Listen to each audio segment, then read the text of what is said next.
Hey guys, so I'm back with another video and today we're doing another book talk. Today's video, I don't know if my shirt probably gives you a little hint here, but the book I'm talking about is The Dark Prophecy by Rick Riordan. This is book 2 in the Apollo Trials series.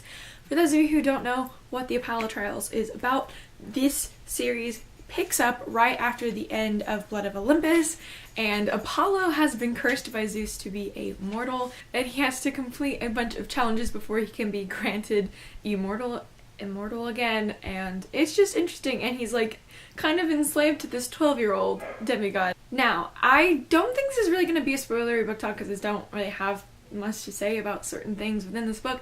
Honestly, one of my opinions though is this book definitely suffers from middle book syndrome for me personally. I don't know about anybody else because I don't think I've really watched many reviews about this book. I enjoyed it because it is Rick Riordan and it is set within the Percy Jackson world. It deals with mythology, and mythology is one of my favorite topics to read about. But I don't know, it just like, it caught my attention, but it didn't like catch my attention enough to like, suck me completely in like all of Riordan's other Percy Jackson books have. And it's not because Percy's not in the book. That honestly does not bug me. Like, when I was reading the Heroes of Olympus series, it really irritated me that a lot of people said they didn't like the books that Percy wasn't in. Honestly, the first book in Heroes of Olympus, The Lost Hero, we have a completely new cast of characters, and I really enjoyed it. I was sucked in. I loved all of the characters we got to meet, and, you know, it was great. I don't understand why everybody hates on books that Percy isn't in. Like, the poor kid just wants to have a normal life. Like, leave him alone at this point. He suffered enough in his childhood. But it's not because Percy wasn't in this book. That had nothing to do with it. I don't know. I just didn't feel a very good connection with this book. I liked it, but I didn't love it as much as I could have possibly. Like, I don't know how to explain my feelings towards this book. Like, I didn't hate it, but I didn't love it. It was like somewhere in the middle, but it's definitely set up for the third book that is coming out in May, which I'm super excited to read. I'm not gonna wait almost a year to read it like I did with this one. One thing I do like about this series is we have been introduced to Apollo in the other Percy Jackson books. And, you know, you kind of see him as this really, like, arrogant, like, self-absorbed god that, like, I'm the best thing in the world because, you know, I pull the sun around every morning. And so it was just really interesting to see him be shoved into a mortal body where he has none of his godly powers. And, you know, he's just, like, this 16-year-old kid that's suffering from really bad acne and, you know, trying to stay alive. So it's very entertaining to watch that, but I also like, particularly in this book, we explore more of Apollo's past in certain aspects because we do have somebody from his past that is the main enemy within this book, and the guilt he harbors for certain things that have happened that he did. It's very interesting to see Apollo finally start coming to the realization that demigods are more than just these playthings the gods see them as to send on quests that are like deadly and terrifying, and most of them don't come back from. They're not replaceable like the gods like to see, and Apollo really realizes that, especially towards the end of this book after they survive the events that have happened, and it's really eye-opening. And so I hope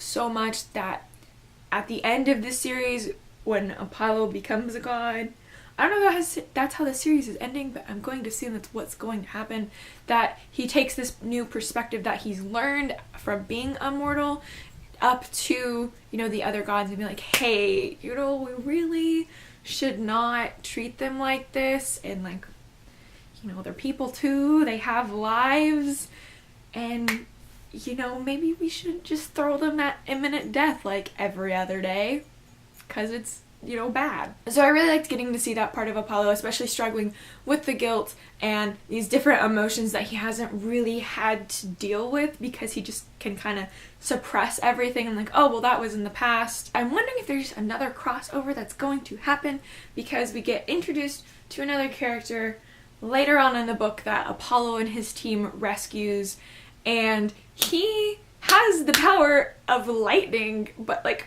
Apollo even says it. He's got like this hammer thing, and Apollo even says it. He says it was lightning, but it wasn't the type that you would see from like a son of Zeus. It was a different, more dark type of like electrical magic. And so I'm just thinking, like, at first I was thinking Thor because Magnus Chase, but then I started thinking again, I was like, maybe that wasn't it. Maybe it could be from the King Chronicles. I don't really know. I haven't read the King Chronicles and I really don't know much about Egyptian mythology, but or it could be another spin-off. The guy's from Nigeria and he said something that kind of struck with Apollo, and Apollo said something about it. So I'm wondering if this is another series Riordan is thinking of writing, or is gonna have like somebody write it to go in. I don't know. I would totally be down for it though, because I just like, one of my favorite things about this series, especially since it's like slowly expanding through the different mythologies, is that like even Apollo straight up says it, every pantheon of gods is real in their own relative dimension. Like obviously we know that the Roman and the Greek worked together because technically they're the same, they just have some differences, so they're the same personalities. But then, you know, with Magnus Chase we get the Norse mythology, and then in the King Chronicles, you know, you get Egyptian mythology. So I would totally be down if he wrote another mythology series. Like I would totally read it, like no ifs, ands, or buts about it. I would love it. I love the crossovers. I love getting to see the characters interact from the different mythological sections. It's just so interesting. And the last thing I really want to talk about is the ending for this book. So I guess this is the only spoilery section. So if you have not read The Dark Prophecy, goodbye, I guess. Read it and come back. Okay, so this ending. First off, I'm really confused before I get into the ending about Meg. She betrayed us at the end of the Hidden Oracle, and so that's what we're led to believe, but then she comes back to our side to help defeat Commodus and all of this crap. But I'm still like, in the back of my mind, I'm still thinking, is she going to betray us once again and fuck everything up?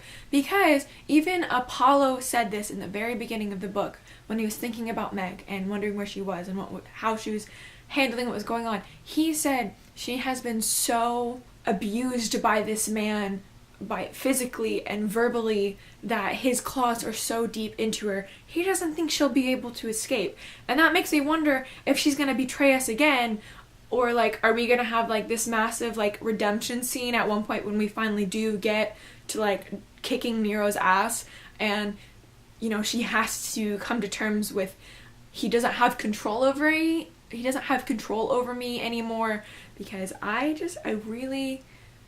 scared. I don't want her to like screw us over again, because it screws us over and then like poor Apollo is just so lost and doesn't know how to handle it, and I just can't.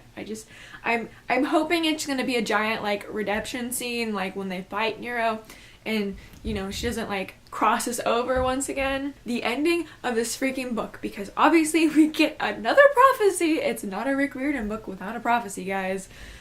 They're in every single book, but this one is different. This is a very old prophecy that Apollo knows and is like, oh, I didn't think it was gonna come to time now, but it has, and it's a long ass prophecy. And something about they need a guide for the wild to take them onto this next part of the journey. So obviously they're like, okay, well that's a satyr. We need a satyr, because you know, they were kind of created by Pan, I think. And they're the ones that know the wild the best. You know, they're the ones set to protect the wild, since, you know, Pan is dead. And Meg's like, okay, and he's just like, well, where do we find a satyr? Because we've been told there haven't been satyrs in this area of the country in forever. And so Meg's just like, don't worry about it. I'll find a satyr. And he's like, where the fuck are you gonna find a satyr? In the middle of Indianapolis, which I really love that this is set in Indianapolis, because I've been there. All my family lives there, and it's great. I love Indianapolis. And so they go up to the roof garden, and Meg just, you know, stands over the garden and like does some summoning thing through the ground, and there's like a sleeping satyr in the ground, and he's clutching a cheese enchilada bag. And as soon as I read the thing about enchiladas, I was like, oh my god, it's Grover. It's gonna be Grover. And who was it? It was freaking Grover. And I'm so excited because now we got Grover back and he's gonna like help them try to lead this. And so I'm wondering, is Percy gonna come back into this book? Because, you know, Grover and like the Golden Trio, it'd be great. I'm just saying. I'm so excited for the Burning Maze. It sounds amazing. And I just want to see where it goes. I'm glad that we're pulling back in some characters we do know from the original series. Anyways, I gave this book a 4 out of 5 stars. I really enjoyed it, but not as much as I've enjoyed other of his books you know, it's kind of low on the totem pole there. But I'm totally looking forward to the third book. Let me know down in the comments your thoughts on the book. Did you like it? Did you not? Do you agree with me that like it just wasn't up to par with some of the other books we've had? I would like to know. Anyways, as always, give this video a like and subscribe if you want to see more videos from me. Until then, I will see you guys in my next video. Goodbye!